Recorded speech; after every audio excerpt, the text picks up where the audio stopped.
Asian পেন্টসের 5 minutes time frame, এখানে দেখতে পাচ্ছেন যে ইনসাইড ক্যান্ডেল সেট আপ হয়েছে, আর তার সাথে সাথে 1:4 কিন্তু মার্কেট এখানে টার্গেট দিয়েছে।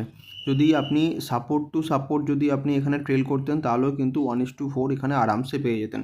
ঠিক আছে, যদি কেউ 500-এর রিস্ক নিত সেক্ষেত্রে কিন্তু এখানে আপনার 2000 মতন এখানে প্রফিট এখানে চলে আসতো।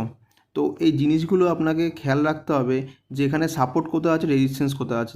দেখেন এখানে একটা 2447 এই সাপোর্টটা যেটা ছিল সেটা কিন্তু একটু স্ট্রং সাপোর্ট ছিল, তো এখানটা একটু রিস্কি ছিল, বাট তাও এখানে যদি আপনি কম কোয়ান্টিটিতে নিতে চান তো নিতে পারতেন, বিকজ এখানে কিন্তু মার্কেট যেহেতু ফল করেছে তার সাথে সাথে কিন্তু বড় বড় শেয়ারগুলো কিন্তু আপনার ফল করে।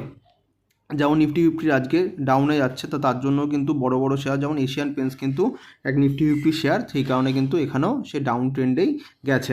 আর আপনি যদি বড় টাইম ফ্রেম, 1 ডে টাইম ফ্রেমে যদি দেখেন তাহলে কিন্তু দেখতে পাবেন এটা কিন্তু একটা স্ট্রং রেজিস্ট্যান্সে ছিল মার্কেট এশিয়ান পেন্টসের 1 ডে টাইম ফ্রেমে। তো সেখান থেকে একটা ফল আসার চান্সেস ছিল, আর সেটাই এখানে মার্কেট দেখিয়েছে। তো ইন্টারডে যারা